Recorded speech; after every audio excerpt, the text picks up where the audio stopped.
Boa noite, a paz do Senhor. Quem vos fala aqui é a missionária Ana Girobano. Estamos começando mais um momento, João 3:30, que ele cresça, que eu diminua, né?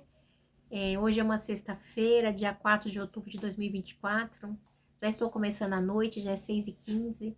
Foi uma luta hoje para mim estar aqui, mas olha só, Deus, no decorrer da mensagem ao ponto, como foi o dia hoje. Mas como de costume, vamos estar orando e logo em seguida vamos estar passando para a preciosa palavra do Senhor, amém? Meu Deus e meu Pai, em nome de Jesus, nessa hora na tua presença santa, pedindo perdão pelas minhas falhas, pelos meus pecados que são em número. Eu apresento o lar, o ministério, o chamado, tudo você tem confiado na minha pessoa. Apresento também, meu Deus, a vida desse irmão, dessa irmã que vai estar do outro lado ouvindo a ministração dessa palavra. Que o Senhor possa estar indo de encontro com cura, com libertação, com salvação. Se tiver alguém lutado, que o Senhor possa estar consolando. Se tiver alguém triste, que o Senhor possa estar alegrando. Eu não sei, Pai, mas o Senhor sabe a necessidade do teu povo. Entra com providência, entra com socorro, Deus. É o que eu te peço neste dia, Pai. Quebra as cadeias, corta o laço e desfaz toda a obra das trevas. Em nome do Pai, do Filho e do Espírito Santo de Deus. Amém. Amém. A palavra do Senhor, hoje a gente vai estar em João 4, tá? E é uma palavra, uma pregação que as pessoas pregam muito. Que é assim, Jesus conversa com uma samaritana. É tremenda essa passagem da mulher de Samaria, né? Nos ensina muito. Cada vez que eu leio, que eu prego, que eu medito, eu vejo assim a grandeza de Deus, né? E diz assim, Jesus conversa com uma samaritana. Os fariseus ouviram falar que Jesus estava fazendo e batizando mais discípulos do que João. Embora não fosse Jesus quem batizasse, mas os seus discípulos. Quando o Senhor ficou sabendo disso, saiu da Judéia e voltou uma vez para a Galiléia. E era-lhe necessário passar por Samaria. Assim chegou a uma cidade de Samaria chamada Sicar, perto das terras de Jacó, dera seu filho José. Havia ali o poço de Jacó. Jesus, cansado da viagem, assentou-se à beira do poço. Isso se deu por volta do meio-dia. Nisso veio uma mulher samaritana tirar água e disse: Jesus, dê-me um pouco d'água. E os seus discípulos tinham ido à cidade comprar comida. A mulher samaritana lhe perguntou: Como o Senhor, sendo judeu, pede a mim, uma samaritana, água para beber? Pois os judeus não se dão bem com os samaritanos. Jesus lhe respondeu: Se você conhecesse o dom de Deus e quem lhe está pedindo água, pedido, você lhe teria pedido e ele lhe teria dado água viva. E disse a mulher: O Senhor não tem com quem tirar água e o poço é fundo. Onde pode conseguir essa água viva? Acaso o Senhor é maior do que o nosso pai Jacó, que nos deu o poço, do qual ele mesmo bebeu, bem como seus filhos e seu gado? Jesus respondeu: Quem beber desta água terá sede outra vez, mas quem beber da água que eu lhe der nunca mais terá sede. Ao contrário, a água que eu lhe der se tornará nele uma fonte de água viva a jorrar para a vida eterna. A mulher lhe disse: Senhor, dê-me dessa água para que eu não tenha mais sede, nem precise voltar aqui para tirar água. E ele lhe disse: Vá, chame seu marido. Não tenho marido, respondeu ela. Disse-lhe Jesus: Você falou bem corretamente, dizendo que não tem marido. O fato é que você já teve 5 e o homem com quem agora vive não é seu marido, e o que você acabou de dizer é verdade. E disse a mulher: Senhor, vejo que é profeta. Nossos antepassados adoraram neste monte, mas vocês, judeus, dizem que Jerusalém é o lugar aonde se deve adorar. Jesus declarou: Creia em mim, mulher. Está próxima a hora em que vocês não adorarão o Pai, nem neste monte, nem em Jerusalém. Vocês, samaritanos, adoram o que não conhecem. Nós adoramos o que conhecemos. Pois a salvação vem dos judeus. No entanto, está chegando a hora, e de fato já chegou, em que os verdadeiros adoradores adorarão o Pai em espírito e em verdade. São estes os adoradores que o Pai procura. Deus é espírito e é necessário que o que adore, adore em espírito e em verdade. E disse a mulher: Eu sei que o Messias chamado Cristo está para vir. Quando ele vier, explicará tudo para nós. Então Jesus declarou: Eu sou o Messias. Eu que estou falando com você. Ai, que lindo! Ora, balaxeribirecumandai. Meu Deus, meu Pai, em nome de Jesus. Nessa hora eu te peço, para essa palavra linda que o Senhor... chega na sua decomandai. João 3, João 4, Pai.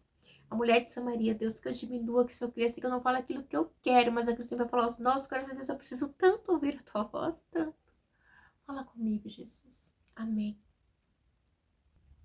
Então, a gente vê que Jesus conversa com uma samaritana, é o título, né? Os fariseus ouviram falar que Jesus estava batizando mais discípulos do que João. A gente vê também que essa situação houve com os discípulos de João, né? Que tiveram inveja dos discípulos de Jesus, né? Então, a gente vê que quem não é nascido de novo, né, tem esse sentimento de inveja. Isso é algo terrível. E aí diz assim que embora não fosse Jesus que batizasse mais os seus discípulos, quando o Senhor ficou sabendo disso, saiu da Judéia e voltou mais uma vez para Galiléia. Então essa inveja, né, fez com que Jesus saísse, né, e fosse mais adiante. Então Jesus, ele sendo Jesus, né, ele sabe do papel dele, ele sabe quem ele era, e os líderes religiosos passavam todo o tempo vigiando João, vigiando Jesus, para tentar pegar um pezinho para trazer contenda. Então assim, era uma provocação também, né, para trazer contenda entre João e Jesus. E Jesus, ele sai, né? Porque Jesus, ele tinha o seu sucesso, Jesus, ele tinha os seus seguidores, Jesus, ele era a luz, né? Então, há essa situação. E aí, Jesus diz assim, no 4, era-lhe necessário passar por Samaria. Assim chegou uma cidade de Samaria, chamada Sicá, perto da terra que Jacó dera a seu filho. E havia ali o poço de Jacó. Jesus, cansado da viagem, assentou-se à beira do poço. Isso se deu por volta do meio-dia. Então, Jesus, ele estava cansado, vai passar ali por Samaria e ele senta no poço, porque estava cansado, sendo 100% homem, 100% Deus. Ele também se cansava como homem, né? A gente sabe também que havia uma rixa entre os samaritanos e os judeus. Então, às vezes, eles davam uma volta imensa para não passar por Samaria, né? Às vezes, eles evitavam, eles atravessavam o Jordão, viajando pelo lado oriental para não passar por Samaria. Então, assim, tamanha rixa.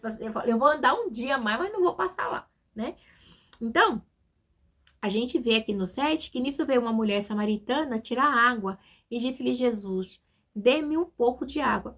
Essa mulher, ela vai retirar água meio-dia. Meio-dia o sol tá escaldante, né? Então, provavelmente, a palavra não dá embasamento, mas provavelmente a gente vê no decorrer do discurso que ela fala para Jesus, fala, se tivesse 5 maridos e nenhum seu. Provavelmente ela deveria ser uma mulher à margem da sociedade, tá? Porque as mulheres, com comportamento normal, elas iam quase no pôr do sol, tá? Que o sol estava mais baixo. E diz assim, os seus discípulos tinham ido à cidade comprar comida. A mulher samaritana lhe perguntou, como o Senhor, sendo judeu, pede a mim, uma samaritana, água para beber? Pois os judeus não se dão bem com o samaritano. E aí ela pega e pergunta, ela fala assim, como assim que o Senhor pede água para mim? Eu sou samaritano, o Senhor é judeu. Então, tipo assim, eles não tinham, tipo, intimidade, eles tinham uma rincha, ele vai pedir água para ela. E aí, Jesus respondeu, se você conhecesse o dom de Deus, quem lhe está pedindo água, você lhe teria pedido e ele lhe teria dado. Então, Jesus é aquele mesmo Jesus que no finalzinho da conversa vai se revelar a mulher, tá bom? Ele vai dizer assim, eu sou. Ele vai dizer que ele é, né? Então, é tremendo, porque ela não reconheceu, mas Jesus, ele tem uma liberdade de se abrir com essa mulher, né? Provavelmente, devido à vontade que Jesus tinha, né? Porque Jesus diz assim, e ele veio para os seus não receberam, e todos que receberam deram-lhe o poder de serem feitos filhos de Deus. Então, essa samaritana, depois a gente vê que os samaritanos recebem Jesus, tá? Tem um batismo nos samaritanos, então assim, é tremendo. Vamos continuar, mas isso está lá em Atos, tá? E disse a mulher, o Senhor não tem com quem tirar água, e o poço é fundo. Onde pode conseguir essa água viva? Acaso o Senhor é maior do que o nosso pai Jacó, que nos deu o poço, do qual ele mesmo bebeu, bem com seus filhos e seu gado? Ela ainda pergunta, como assim? Como que o Senhor vai tirar água? O poço é fundo, né? Mas ela falou da maneira que ela sabia, porque teria que descer, né, o balde com a alça para retirar lá no fundo. E ele não tinha nenhum aparelho, não tinha nada naquela hora, nenhum balde para retirar, tá? Então, e essa moça, ela estava meio-dia tirando água, Jesus vem falar com ela? Como assim, né? Então, e Jesus ali quebrou paradigmas, porque Jesus estava conversando com a samaritana. Se outros judeus vissem, ia falar que ele estava impuro. Nessa hora, Jesus até permitiu que seus discípulos não tivessem na hora que ele chegou essa senhora, essa moça. Porque senão, porque os samaritanos e os judeus, por não se darem bem, quando os samaritanos chegavam perto dos judeus, os judeus se tornariam impuros. É um costume, tá? Era uma rixa. Então, eles se consideravam impuros, ou seja, de segunda classe, ok? E o que acontece? Vamos prosseguir. E disse a mulher, vamos lá. Acaso o Senhor é maior do que o nosso pai Jacó, que nos deu o poço, do qual ele mesmo bebeu, bem como seus filhos e seu gado? Jesus respondeu no 13. Quem beber dessa água terá sede outra vez, mas quem beber da água que eu lhe der, nunca mais terá sede. Ao contrário, a água que eu lhe der se tornará nele uma fonte de água a jorrar para a vida eterna. Então, Jesus estava falando de algo que ela não conhecia. Jesus estava falando da salvação, né? Jesus estava falando da vida eterna, uma vida abundante com Cristo, né? A água da vida, e ela não conseguia entender. E os discípulos entendiam, ainda mais uma samaritana, né? A mulher lhe disse, Senhor, dê-me dessa água para que eu não tenha mais sede, nem precise voltar aqui para tirar água. Ele lhe disse, vá, chame seu marido. Não tenho marido, respondeu ela. Disse-lhe Jesus, você falou corretamente, dizendo que não tem marido. Jesus assim, vai chamar o seu marido. Então Jesus sabia também da necessidade emocional dela. E aí,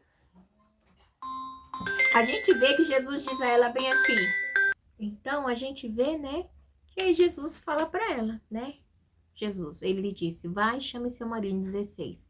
Não tenho marido, respondeu ela. Disse-lhe Jesus, você falou corretamente, dizendo que não tem marido. O fato é que você já teve 5 e o homem com quem você está agora não é o seu marido. O que você acabou de dizer é verdade. Então, Jesus falou, você disse que é verdade, você não tem marido mesmo. Porque você já teve 5 e nenhum é seu. Então, essa mulher, ela vinha numa vida sentimental, assim, destruída, né? Ela vinha passando por momentos difíceis. Então, assim, Jesus vai e toca na ferida dela, contando ali o que ela já tinha passado. Então, você imagina, né? Como que essa mulher não estava, né?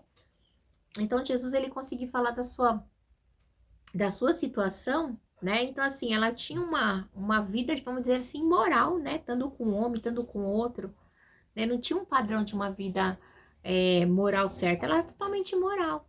Ela não tinha uma vida sentimental. Não sei porquê, ou porquê da situação, mas ela deve saber, né? Cada um tem, sabe o porquê, né? Mas ali naquela hora, na sua comunidade, Jesus tocou na ferida dela, ela foi, creio que ela foi liberta ali, tá? Porque ela fala na mesma hora, disse a mulher, Senhor, vejo que é profeta, nosso antepassado adoraram nesse monte, mas vocês judeus dizem que Jerusalém é o lugar aonde se deve adorar, né?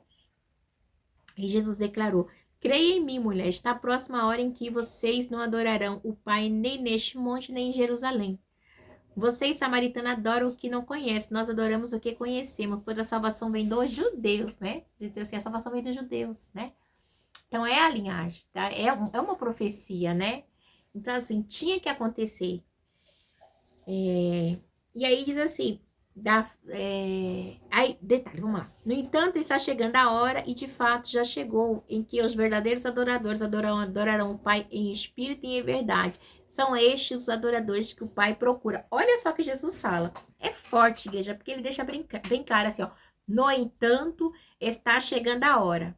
Aí ele diz assim, e de fato chegou, ou seja, eu estou aqui, eu sou a salvação, eu sou o caminho, a verdade, a luz, em que os verdadeiros adoradores adorarão o Pai em espírito e em verdade. São estes os adoradores que o Pai procura, né? De fato chegou.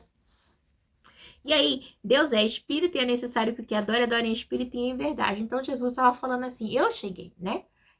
Então o Filho do Homem vai morrer, vai ressuscitar o terceiro dia, e eu vou para o Pai e vou deixar o Consolador, o Espírito Santo de Deus, né? Disse a mulher, eu sei que o Messias, chamado Cristo, está para vir. Quando ele vier, explicará tudo para nós. Arabalassude Comanai, né? Então, ela conhecia ali, né? Os primeiros 5 livros, né? Que os samaritanos tinham, né? Ali as escrituras, o começo, né? Então, o Pentateuco, eles conheciam o Pentateuco. Então, assim, ela sabia da história, tá? Mas só que depois ainda tem os demais livros, né? Que eles não conhecia, tá? Primeira Reis, Segunda Reis, Primeira Crônica, Segunda Crônica, Salmos e assim por diante. Então Jesus declarou, eu sou o Messias, eu que estou falando com você. Então Jesus se declara para ela, querida, eu sou o Messias, Jesus disse, eu sou, né? Sabe o que eu lembrei agora? Quando quando Moisés vai ter teve um encontro com Deus na sarça, e aí Moisés, Senhor, mas o que eu vou falar? Aí Deus diz assim, Moisés, diga a Faraó que eu sou o enviou, ou seja, eu sou, né?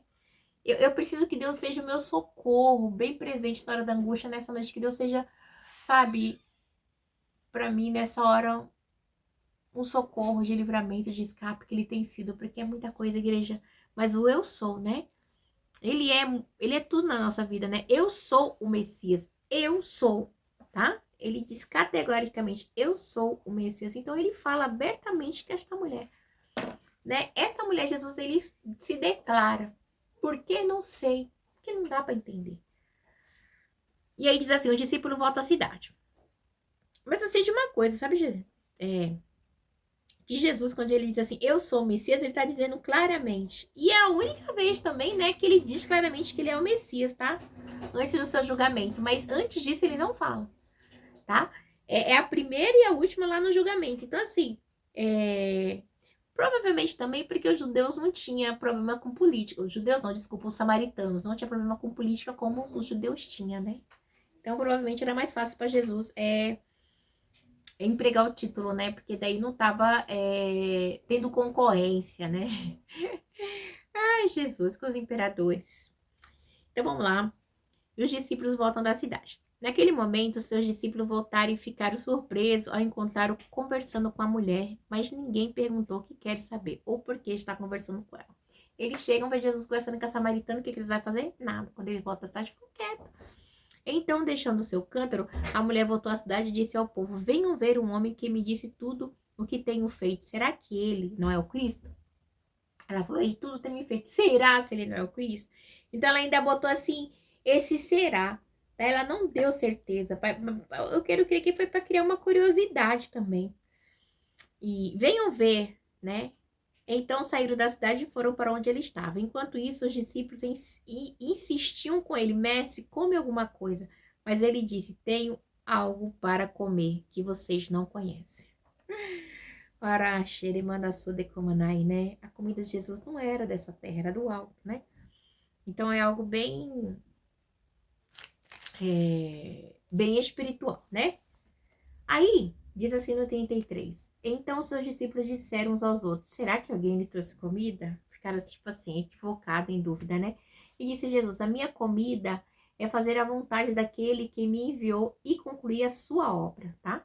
Vocês não dizem, daqui a 4 meses haverá colheita? Eu lhes digo, abram os olhos e verão os campos, eles estão maduros para a colheita. Aquele que colhe já recebe seu salário e colhe o fruto para a vida eterna, de forma que se alegram juntos que semeiam que colhe. Assim é verdadeiro ditado, um semeia, o outro colhe, eu os envio para colher, e o que vocês não cultivaram, outros realizam o trabalho árduo, e vocês vieram a usufruir do trabalho dele. Jesus, quando ele fala isso, ele está falando do Velho Testamento também, né? A gente sabe que os profetas do Antigo Testamento, eles vieram plantando, falando do Evangelho, foram mortos, perseguidos, apedrejados, caluniados, mas foram fazendo isso do Senhor. Não foi de uma maneira fácil, tá? Porque fazer a vontade do Pai, como Jesus diz aqui, fazer a obra do Senhor requer muita renúncia, né? A gente vê, eu gosto muito de Elias, né? O profeta Elias, a história de Elias, ele chorava, ele intercedia pelo povo, o povo rebelde, mas ele não deixava, né? Por quê? Porque ele sabia que tinha que plantar, né? Tinha uma colheita. Ele plantou e nós estamos colhendo hoje. Os irmãos de 2000 anos atrás, na Aramanda Sudecamanai, colheram e nós estamos colhendo. Se eu estou aqui falando com você hoje, é porque alguém plantou, tá? Alguém veio trazendo o evangelho puro, genuíno e verdadeiro. Para que eu me alimentasse, para que eu estivesse aqui, para que esse evangelho estivesse aqui. Alguém sofreu. João Ferreira de Almeida sofreu muito, tá? Para traduzir o evangelho na minha e na sua língua. Então, assim, é uma história? Tem história, igreja, tudo tem história, tá? Então, o evangelho é feito de renúncia, de história, verdadeiras e verídicas, tá? De sofrimento. Então, Jesus, quando ele fala da colheita, que daqui a 4 meses haverá colheita, né? Ele usou tipo um provérbio, mas a gente vê que é algo real, tá? Esse plantio aí, né? Essa colheita aí é das almas, que estava próxima. Então, assim, Aí vamos lá, e você diz assim no 38, eu os enviei para recolher o que vocês não cultivaram, outros realizaram o trabalho, e vocês vieram usufruir do trabalho dele. Então, quantas pessoas plantou para que nós estivéssemos aqui, sabe? A história da igreja, a história da igreja é muito linda, tá? Da igreja primitiva, ali do Velho Testamento. Teve homens sérios que veio travando uma luta com as trevas para que o evangelho chegasse até a mim e a você. Homens sérios, tá? Tem homens sérios ainda na história do evangelho. A gente vê John Hus, a gente vê Martinho Lutero, a gente vê a história da igreja, tem história, a gente vê a história dos Macabeus, a gente vê... ai, gente, é que é tanta gente que tem hora que a gente nem lembra. A gente vê... como é o nome dele, gente? Tem John... É muito, né? A gente vê os avivamentos ali com Martinho Lutero. Esqueci o nome do outro agora. John Wesley. Então, tem história, igreja, tá? Então, a gente vê... a gente não pode parar nesse momento hoje, tá? O momento hoje teve homens e mulheres de Deus que lutaram. Tem uma missionária chamada Sophia Miller, ela fez uma história muito linda. Um dia ela estava passando assim lá onde que ela mora, esqueci o nome, acho que era em Novac, alguma coisa assim, ela viu alguém pregando o ID. Quem irá pegar o ID? E aquela palavra entra nela, e ela vai, pega um barco e entra, ela vai sair aqui no Amazonas, e ela faz uma obra aqui tremenda. Tem os moravianos também, tem, eu já falei João Ferreira de Almeida, tem, gente, é tanto. Tem a Reforma Protestante, ai, gente, é muita gente. Então, assim, são histórias que realmente, né, fizeram com que eu e você estivéssemos aqui. Mas para essa história acontecer, teve homens e mulheres de Deus, tá? Que sofreram pelo avivamento da igreja, pelo renascimento, por situações que a igreja veio passando e que não foi pouca não, tá? Não foi pouca não. Então, igreja, teve o avivamento da Rua Azusa com Simon. Então, assim, igreja é muita coisa, tá? Quando você tiver oportunidade, joga na internet ali os Heróis da Fé, é maravilhoso. A gente vê cada história de homens que verdadeiramente oravam, buscavam, jejuavam, tinha uma vida com Deus. Não tinha uma vida de luxo não, tá? Eram vidas assim sofridas, de renúncia, mas o nome do Senhor foi glorificado. Então vamos continuar aqui. Então é isso, né? Eu os enviei para colher o que vocês não cultivaram, outros realizaram o trabalho árduo e vocês vieram usufruir do trabalho deles. Então, nós estamos usufruindo do trabalho de outros, tá? Que há 4.000 anos atrás vem lutando para que eu e vocês estivéssemos aqui, né? Então, muitos samaritanos creem. Olha que tremenda essa parte aqui. Muitos samaritanos daquela cidade creram nele por causa do seguinte testemunho dado pela mulher. Ele me disse tudo o que tenho feito. Assim, quando se aproximaram dele, os samaritanos insistiram em que ficasse com eles, e ele ficou 2 dias. Por causa da sua palavra, muitos outros creram. Os samaritanos daquela cidade creram em Jesus, né? Então eles ainda pedem, Jesus, fica aqui conosco 2 dias, e Jesus fica. Quando Jesus fica com ele 2 dias, Jesus quebra tabu, Jesus quebra a tradição, Jesus quebra tudo. Mostrando que os samaritanos não eram impuros, tá? O que contamina o homem não é o que entra pela boca, é o que sai do coração, né? Jesus deixando claro. E disseram à mulher, agora cremos, não somente por causa do que você disse, pois nós mesmos o ouvimos e sabemos que este é realmente o Salvador do mundo. Então, eles conseguiram testificar ali que Jesus era o Salvador do mundo. Igreja, isso é muito lindo, né? Então, por causa dessa mulher, dessa situação, né? Tudo que aconteceu com ela fez com que os samaritanos crescem em Jesus. Jesus fica ali em Samaria, ele quebra tabus. Isso é muito maravilhoso, né? Então, a gente vê, igreja, olha qual é o feedback deles. Eles disseram à mulher, agora cremos não somente por causa do que você disse, pois nós mesmos o ouvimos e sabemos que este é realmente o Salvador do mundo. Igreja samaritana enxergaram Jesus como o Salvador do mundo e os judeus não enxergaram. Isso é muito duro, né?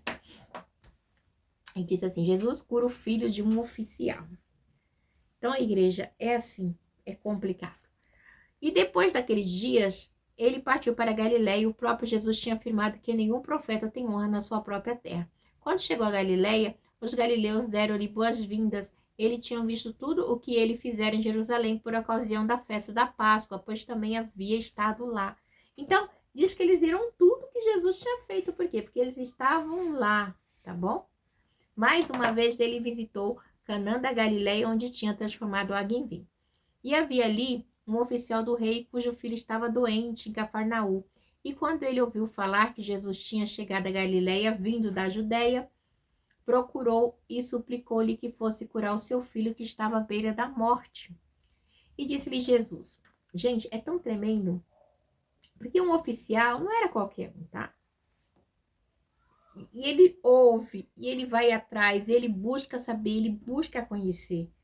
Então, a curiosidade, esse oficial, ele trabalhava para quem? Para Herodes. E Herodes era inimigo de Cristo, né? De Jesus, do Messias, porque Herodes, ele morria de medo de ter um rei, né? Tanto Herodes, Antipas, como os demais, tinham medo de perder o reinado deles, tá? O trono. Então, e esse oficial, ele sai e vai falar com Jesus, né? Procurou e suplicou-lhe que fosse curar seu filho, e disse-lhe Jesus, se vocês não virem sinais e maravilhas, nunca crerão. E o oficial do rei disse, Senhor, vem antes que meu filho morra. Então o oficial de Herodes, ele vai lá e falou com Jesus, eu creio.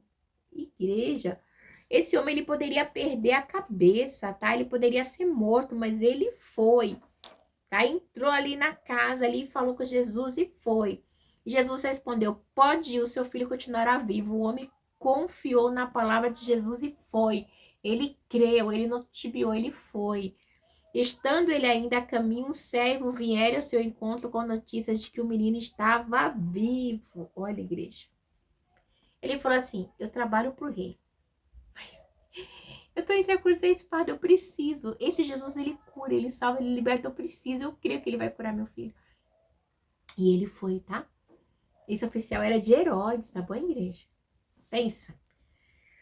E quando perguntou a que hora seu filho tinha melhorado, eles disseram, a febre deixou ontem a 1 hora da tarde. Foi a hora que Jesus estava falando com ele. Então, era algo tremendo. Viu-se um milagre ocorrer, tá? Então, vamos lá no 53. Então, o pai constatou que aquela foi exatamente a hora em que Jesus lhe disse, o seu filho continuará vivo. Assim creram ele toda a sua casa. Igreja, dentro da casa, dentro do palácio, dentro da casa de Herodes, e vamos dizer assim, uma mini igreja, toda a família creu. Jesus tem a maneira de trabalhar a igreja, não é fácil. Tem hora que eu falo assim, Jesus amado, sabe? Eu moro aqui num lugar onde é terrível. E para ajudar hoje, meu esposo foi entrar e derrubou um portão da frente do condomínio. Tem hora que eu falo assim, Jesus, Pai, por mais que eu tente sair deste lugar aqui, sabe, igreja, mas faz que Deus, sabe? Tenho falado com Deus assim, Senhor, o que o Senhor quer, né? Porque a gente tenta ser diferente num lugar onde tem pessoas que a luz ofusca as trevas. Não tem sido fácil, né? Eu falei, nossa, justo agora meu esposo desempregado, a gente numa situação difícil, ele vai derrubar o portão do condomínio. É muito, né, igreja? Mas eu falei, Senhor, não quero murmurar, porque olha, a situação já tá uma beleza, né? Mas que o Senhor prepare aí pra gente estar ajeitando aí, não sei da onde, né? Mas você vai fazer um favor pros outros, que ele foi pegar o carro com meu padrasto, e quando ele veio, ele derrubou o portão, bem na entrada, né? Então eu falei, Senhor, e sabe aquele dia que você... Ontem, uma vizinha minha veio aqui, não tava bem, e ela falou assim, eu preciso de oração. Ela falou, seu esposo tem tal retorno? Eu falei, não tem. Falei, mas ela contou a história e ela falou assim, eu preciso de oração. Eu falei, Senhor. E ela tremia tanto, menina, tanto, que ela teve uma crise, um surto, sei lá. E foi algo assim meio que, eu via que é espiritual também. E aí eu peguei e falei com ela, eu vou lá na sua casa orar por você. Ela, eu preciso que você ore por mim. Eu falei, não, eu vou na sua casa. Eu falei, não vou nem orar aqui em casa, porque eu vi que era coisa pesada. E eu fui lá, orei por ela, né? Repreendi, expulsei. E aí eu falei com ela, deixa eu ver sua mão. Não tava mais tremendo, né? E aí eu orei pela mãe dela, orei pela prima dela que tava lá. Eu falei, deixa eu ver sua mão de novo. Aí não estava mais tremendo. Então o diabo saiu da igreja. E ele não ficou satisfeito, né? E eu vi uma opressão de ontem pra cá, que hoje pra me acordar foi luta espiritual. Se sentia assim. Nossa, de manhã eu tava assim, eu falei, Jesus, que eu não conseguia fazer. Eu não conseguia fazer a live de manhã. Eu li a palavra arrastando, não consegui ir no culto hoje. Sei que foi aquele dia opressivo, né? E aí eu fiquei participando da live online de um culto. E aí lá na cozinha eu fazendo, eu falei, Jesus, eu tava em pé assim a pulso, né? Que eu tinha que fazer almoço para as crianças. E ali a irmã orando, a irmã orou, orou, orou. Aí eu senti que aquela opressão saiu, sabe? Aquela coisa que tava grudada assim. E foi. E aí meu esposo foi levar o carro do meu padrasto, quando ele voltou, entrou aí e derrubou o portão. Então você vê, o inimigo fica assim, eu falei, Senhor, eu tentando me reerguer para pagar uma conta e vem uma avalanche e derruba a outra, né? Essa é a igreja, mais de uma coisa assim. Eu sou mais que vencedora em Cristo Jesus. E tem hora que parece que se levanta uma tormenta assim, que tem hora que você olha assim e você fala, meu Deus, dai-me graça e força, né? Mas vamos que vamos. O chamado não pode parar, né? Não, não é fácil, igreja, não é fácil, mas não pode parar. E vamos lá, e o seu filho continuará vivo, assim creram ele e todos os de casa. E diz assim, no 54, essa foi o segundo sinal miraculoso que Jesus realizou depois que veio da Judeia para a Galileia. Então Jesus, ele realiza sinais miraculosos. E não é fácil, igreja, sabe? Às vezes eu falo assim, Jesus, acho que tem coisas grande suda como é grande para mim, porque Jesus. Esses dias, igreja, nesses últimos tempos, olha, não tem sido fácil. Mas a gente não pode parar, porque fiel é aquele que nos chamou, né? Estamos aqui simplesmente de passagem nessa terra. Que Deus venha dar força e graça para prosseguir na caminhada. Não é fácil, de verdade. Mas não podemos parar, tá bom? Que Deus abençoe vocês, que vocês tenham um final de semana abençoado, né? Que essa sexta-feira termine cheia de graça, que amanhã a bênção venha, e a paz venha, e que Cristo esteja com vocês, hoje e sempre, tá bom? Se a palavra passar a falar melhor aos vossos corações, ficam na paz.